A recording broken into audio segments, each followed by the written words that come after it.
بسم اللہ الرحمن الرحیم، السلام علیکم ورحمۃ اللہ وبرکاتہ۔ ہمارے نوجوانوں نے یہ کلپ اوپن کی ہوگی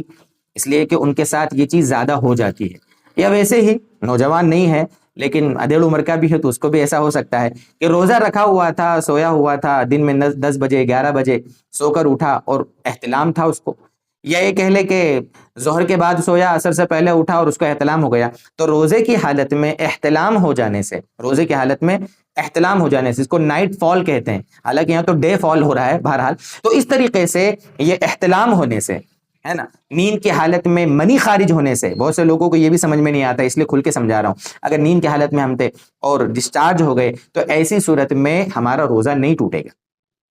اس کی وجہ سے روزہ نہیں ٹوٹتا ہے۔ روزہ جو ہے یہ ناپاکی روزے کے منافی نہیں ہے، ناپاک ہونا روزے کے خلاف نہیں ہے۔ ناپاکی اگر ہے تو نماز نہیں پڑھ سکتے، ہم قرآن نہیں پڑھ سکتے، لیکن ناپاک 2 گھنٹے 4 گھنٹے ناپاکی میں اگر ہمارے روزے کے گزرے ہیں تو روزے کا ثواب میں اس سے کمی نہیں ہوتی۔ یہ الگ بات ہے کہ انسان صبح اٹھا ہے، ناپاک ہے، اور اس کو چاہیے تھا کہ وہ سحری کا وقت ختم ہونے سے پہلے غسل کر لیتا یا فجر کی نماز سے پہلے غسل کر لیتا، اچھا تو یہ تھا، لیکن اگر وہ پڑا رہا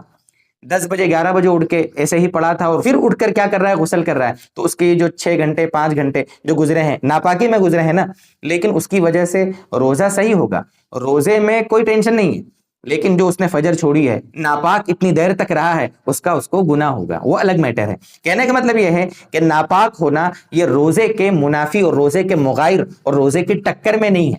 لیکن جتنا جلدی ہو سکے انسان کو پاک ہو جانا چاہیے تاکہ اس کے روزے کے جو لمحات ہے وہ پاکی میں اور عبادت میں اور ذکر میں اور تلاوت میں اور نیک کاموں میں گزرے۔ یہ ایک مسئلہ تھا روزے میں احتلام کا، تھوڑا اس کو سمجھانے کی آج کوشش کی۔ والسلام علیکم ورحمۃ اللہ وبرکاتہ۔